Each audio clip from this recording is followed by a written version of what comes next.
Hi, it's good to see you today. I have a sunny day where I am right now, and I have a special book for you about a boat. But and I have something special behind me, if you notice. You take a look and see if you can figure it out, and I'll tell you at the end. My story today is called Little Toot. It's by a man who wrote it. His name is Hardy Gramatke, and he wrote it in 1936.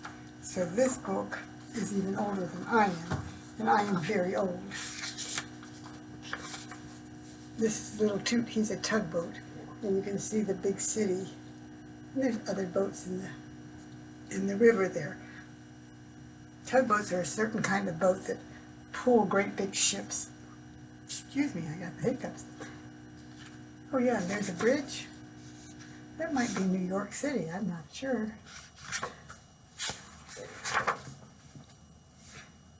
At the foot of an old wharf lives the silliest little tugboat you ever saw. His name is Little Toot because blow as hard as he would, the only sound from his whistle was a toot, toot, toot.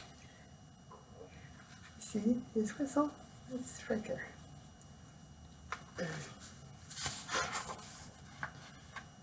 But what he couldn't create in sound, Little Toot made up for in smoke. From his chubby smokestack, he sent up a volley of smoke balls. That made Little Toot feel very important. And the flag of his masthead would wag like a puppy dog.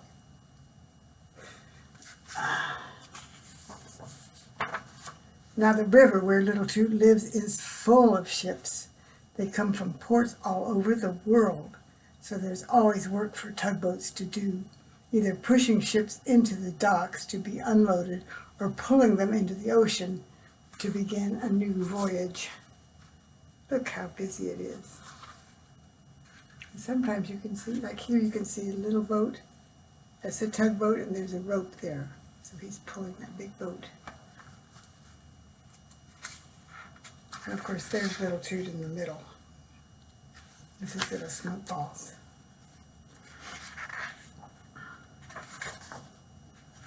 Little Toot was right in the middle of it all. His father, Big Toot, is the biggest and fastest tugboat on the river. And his grandfather, Toot, he's an old sea dog who tells of his mighty deeds up the river. Grandpa Toot has long whiskers. I guess if you're a grandpa boat, that's what you get. But Little Toot hated the work. He was scared of the wild seas outside the channel. He had no desire to be tossed around or pull ships 50 times bigger than himself. He preferred the calm water of the river, where he could always find plenty of fun, like gliding, for example, or playing thread the needle. See how he rode right around that stick? Or cutting a figure 8. Little Toot really liked to make a big figure 8. That looks like fun for a little boat. Little Toot's antics annoyed the hard-working tugboats awfully. One day he made a huge figure 8. It took up the whole river. There was no room at all for a big boat named J.G. McGillicuddy, who was bound downstream. He had little love for other tugboats, and a frivolous one like Little Toot made him real mad. You see that mad face? Can you make a mad face like that?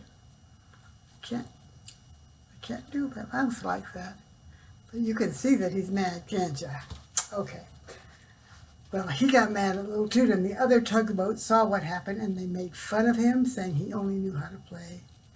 Poor Little Toot. He was ashamed and angry, but there was nothing he could do about it except blow those silly little smoke balls.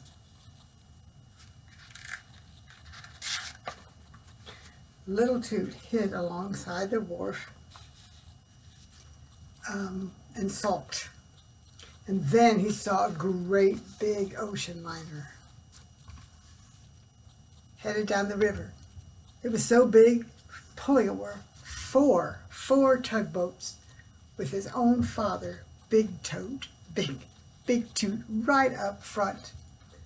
And all of a sudden, little Toot had a big idea. He wouldn't be a silly, frivolous boat anymore. He would work like the rest of them. He would make Big Toot proud of him. He was full of ambition. Little Toot started downstream.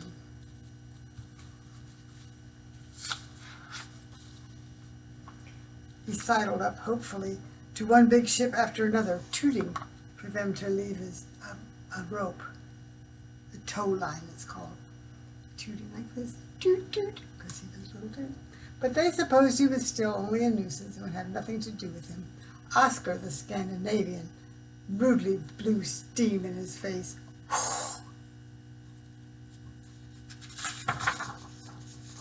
But the rudest of all was the great transatlantic liner. It blasted him right out of the water. See, the water splashes up and little Toot's up above the water. That was too much for little Toot. He wasn't wanted anywhere by anyone. He was so lonesome. Floating aimlessly downstream, he grew sadder and sadder.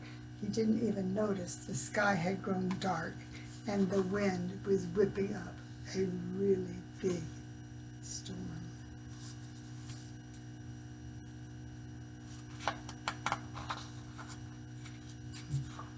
But that wasn't all. Against the black sky climbed a brilliant, flaming rocket. Little Toot looked hard. He saw jammed between two large rocks an ocean liner. It was a terrible thing to see. When a ship gets stuck on rocks like that, it's really hard to get them out. And this came from the ship. They have rockets on the ships in case they need help, so that other ships in the area can see them and come help them. This was before cell phones were invented. A long time ago, I told you. Little Toot went wild with excitement. He began puffing those silly smoke balls out of his smokestack, and then a wonderful idea struck him. Why, those smoke balls could probably be seen way up the river, where his father and grandfather were. So he puffed a signal, SOS, SOS, SOS. It's not storming over there, it's storming over here, because he's far away. Way up the river they saw it. Look at all the boats. And of course they had no idea who was making the signals, but they knew it meant come quickly, so they all raced to the rescue. Just in time too, because little Toot, still puffing out his SOS, was hard put to stay afloat. Look, he's up on top of that big wave. One wave spun him around, another tossed him up high, and out of the corner of his eye, he could see the fleet trying to make headway against the sea. Fleet means a whole lot of boats together. Little Toot was scared green, but something had to be done. The fleet was on the verge of giving up when suddenly, above the storm, they heard a familiar toot toot. It was little Toot, not wasting his strength, butting the waves as they had done, but bouncing from crest to crest like a rubber ball. The pounding hurt like everything, but little Toot went right on going. Looking through his binoculars, Big Toot saw the great vessel throw the line to little Toot. When the line was made fast, little Toot waited for a long moment, and then a huge wave swept under the liner, lifting it off the rocks. Little Toot pulled with all his might, and the liner was free.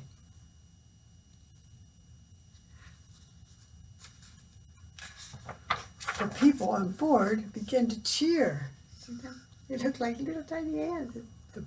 The ship is that big. The whole tugboat fleet insisted on little Toot's escorting the great boat back to the harbor. Little Toot was a hero, and Grandfather Toot blasted the news all over the river. because grandparents get very proud when their grandchildren do something. Well, after that, little Toot became quite a different fellow. He even changed his tune. Instead of a little bitty toot toot, it was a middle-sized toot toot. And it has been said that he can haul as big a load as his father can. Still has little puff balls in him. And that is when Big Toot hasn't a very big load to haul. The end. That was Little Toot was the hero. I hope you like that book. I do. Did you see what's different behind me? There's a bunny. I'll get it. The bear's hugging the bunny. This bunny, my daughter gave me this bunny one time when she went to the beach with a friend. She brought me back a gift. I think she was about 14. And I don't play with toys very much, but it's awfully nice to have something that someone you love gave to you. So, thank you very much. Hope you like the story. Throw a kiss. Bye.